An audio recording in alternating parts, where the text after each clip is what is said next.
Ayan, so magandang araw sa inyo muli mga bro. Sa ngayon, gagawa naman tayo ng video patungkol naman sa pagpapalit ng front shock oil seal, no? Tsaka dust seal. So, mapapansin nyo, meron tayong dalawang ano dito, shock absorber. Yung isa okay, ito okay to. Yung pangalawa, napakatigas mga bro. Tsaka natatanggal na rin yung dust seal niya. Ayan o. Ayun. So, binaklas na namin siya sa Rusi DL150 na ginagawa namin. Kaya naisipan kong gawan siya ng video. So, ito mga bro, umpisahan natin. Yun. Bakasin nyo dito sa may bandang baba. Meron dyang 6mm na Allen. So, kailangan nyo ng Allen, hex key na 6mm. Yan. So, binala na namin dun sa impact wrench para mabilis matanggal. Pwede namang mano-mano. Yan. So, latag kayo ng karton para kasi sigurado magdudumi yung ano nyo dito mga bro eh. Kailangan nyo ng karton. Ito to, kita nyo naman, sobrang kalawang na, no? Di na rin makita yung lock nung oil seal natin. So, papalitan din natin yan mamaya. So, ito, kita nyo. Ayan, no?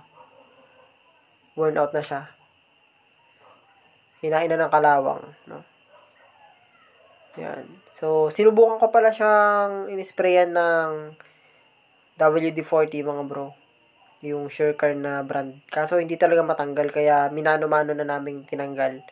Iwasan nyo lang na wag magasgas. So, ayan o. Minano-mano na namin tinanggal yan. Gamit ang flat screwdriver. So, winasak na namin siya mga bro. Talagang hindi siya matanggal eh. Gumamit na kami ng open wrench dyan. Tsaka nagsapi kami ng basahan syempre para di magasgas yung labi nung Kaso wala pa rin kaya mano-mano na lang. Dito, tinanggal din natin yung sa may bandang taas. Although naluwagan na namin yan kanina bago tanggalin. Ito. Tanggalin nyo yung pinaka inner tube nya. Susunod dyan syempre yung spring na mahaba.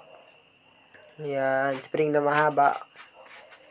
Tapos kasama yung pinaka tube na may pinag-screwhan ng hex key kanina. Tapos huwag nyo kakalimutan tong malit na spring. So, kasama yan dyan. Yan. Kitang-kita nyo napakarumi mga bro. Linisin na natin yan. So, gagamit tayo ng gas. So, dito, fast forward ko na yung paglilinis kasi gusto ko lang makita nyo ano ba yung mga dapat linisan dyan. So, yan lang naman mga bro. Kung ano lang din yung laman, yun lang din yung dilinisin nyo syempre. Linisin nyo ng maigi mga bro. Ayan, so dito pala, ito yung gagamitin nating fork oil natin. So, Petron. Ayan, so meron din tayong bearing dito. Dito naman sa left side, ito naman yung dust seal ng pang TMX125. Ayan, old model, no? Tsaka meron din tayo ditong dust seal ng TMX155. Yan din yung size. Ayun. So, ano nga ba yung gagamitin natin dyan, mga bro? Ito yung front shock oil seal natin. Ito yung size na para dito sa Rusi DL150. Ito yung bibili nyo. Yan. So, meron tayong dalawang dust seal doon. Bakit nga ba, mga bro? Ayan, so, patapos yung linisan, ayan, so, pag malinis na siya, lagyan nyo po yung, yung paglalagay natin ng oil seal, lagyan natin ng grasa. Para naman smooth yung paglalagay natin ng bagong oil seal. At saka, ma-prevent na rin natin na wag siyang pasukin ng tubig, no? Sa mga dumi. Sa mga dumi kasi hindi siya exempted eh. Kahit may dust seal. Pero, kahit pa paano, maiwasan natin siyang wag pasukin ng tubig agad-agad. Ayun, para di masira. Dito naman, sa pagkakabit mga bro, mapapansin nyo, may mababaw, tsaka may mark na malalim. Huwag nyo i-install ng ganyan, dapat ganito. Ito yung tamang paglalagay. So, papakita ko sa inyo kung ano yung tamang position. Basta yan yung nasa, taas. Yung may butas, yun yung malaking, butas, yun yung papunta sa baba. So, lalagyan muna natin siya ng grasa, syempre, bago natin i-install. Para naman, hindi masugat yung oil seal natin. Yan. So, ganyan lang naman, mga bro. Simpleng-simple lang yung pag-install niyan. Pinakamahirap lang dito kasi yung pagkakalas ng lalo pag kinain na ng kalawang. So, ganito. Una, kakamayin ko muna siya. Yan, pipress nyo lang muna ng kamay. Hanggang sa maramdaman nyo na hindi na kaya ng kamay nyo, tsaka nyo gamitan ng bearing. Ayan, mga lumang bearing lang na basta kasya dyan. 6203, ganun. So, yan. Tapos, alalay lang sa pag-pok. Mararamdaman nyo naman pag nag-flat na yan. Tsaka makikita nyo yung pinaka may guhit dyan eh. Paglapat kasi nung oil seal na yan, may guhit kayong makikita yung pinaglalagyan ng lock. So, lalagyan natin yung lock na yun sa dulo ng part ng video na to. Kasi hindi pa kami nakabili nun eh. Kaya, papakita ko mamaya. So, ito pa.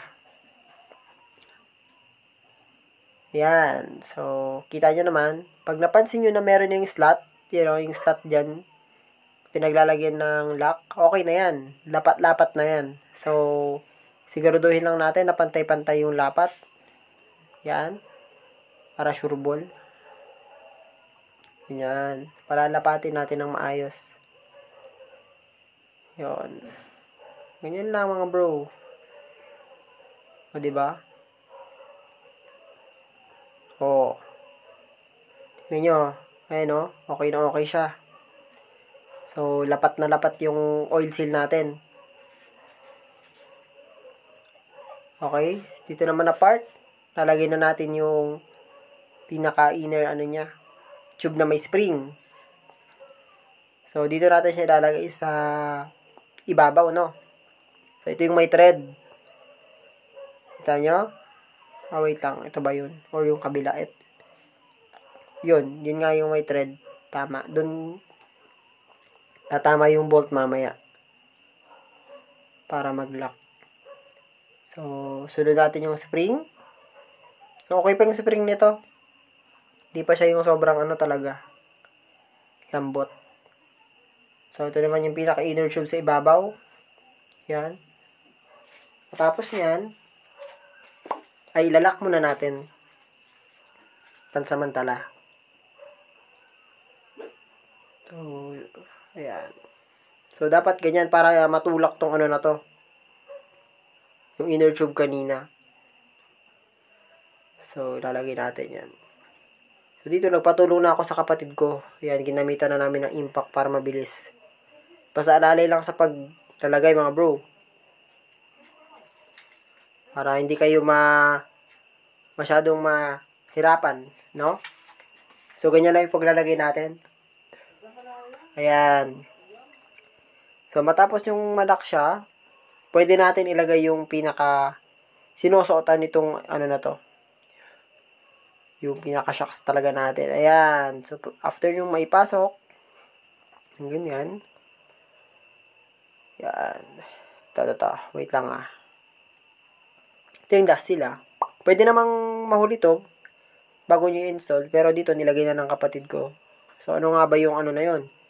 Ano nga ba yung dust seal na yun? Ano nga ba yung fit dito? Bakit dalawa yung dust seal natin sa unang part ng video? Ayun. So, ayan. So, papasok muna natin. Pero, tatanggalin din yan mga bro kasi mali yan. Yo? Kita nyo, lumuluwag Diba? So, mali yan. Ano nga ba yung naisalpak natin na yan? At itong tama. So, mali yung nabili ko Ano nga ba to? Yan. So, ang tama po ay yung pang TMX125 old model. Ang bibilihin yung dust seal. Ayan. Para sure. Yung TMX155, malaki. So, malaking nabili ko. Pinalit ko yan. Pinalit ko yan sa motorcycle shop. At pinalitan naman nila agad ng mabilis. Kaya, natapos na namin to kinabukasan. Tsaka, bumili na rin ako nung pinaka-lock nung oil seal. So, dito hindi ko pa napakita, pero sa dulo ng video, papakita ko nung naka-install na. So, ito, balik nyo lang yung bolt na Allen. Babalik nyo lang siya. Ganyan. Tapos, mamaya i-impact na lang natin ng para medyo humigpit siya, hindi basta-basta kakalas. So, okay na yung ganyan. Yun, higpitan nyo lang ng higpitan. So, yan. Kapatid ko na yung ko. Inutusan ko kasi ako yung taga-video. Kailangan kasi dalawa kami dyan Hindi ko kaya kasi mag-video ng ako lang. No? Kaya, Yan. Bukan natin.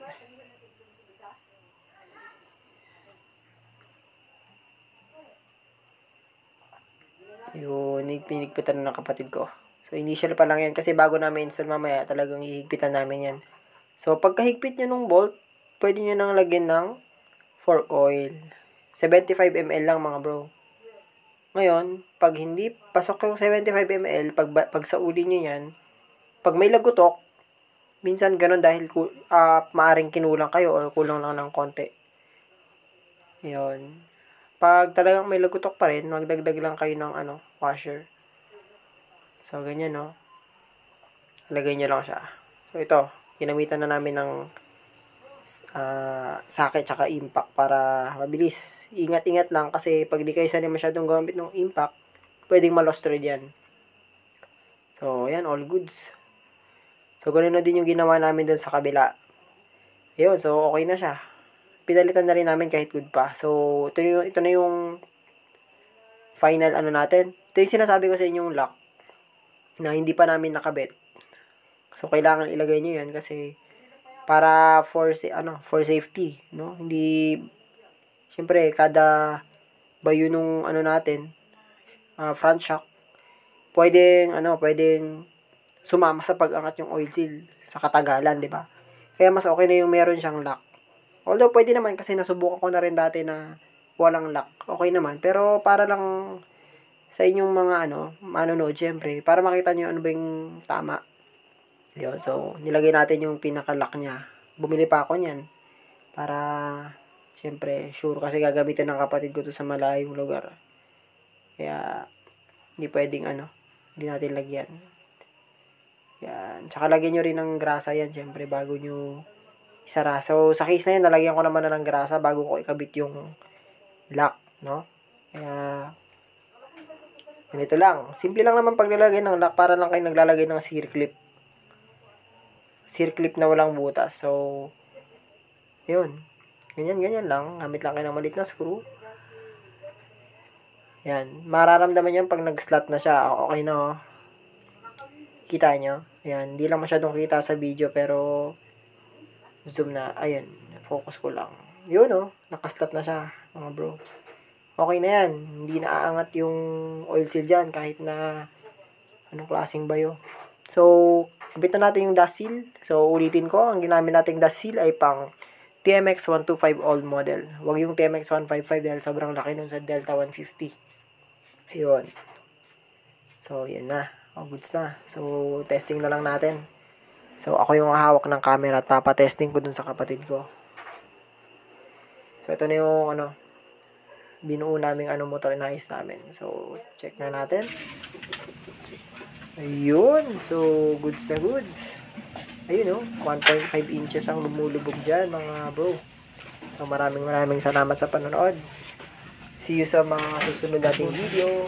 Thank you.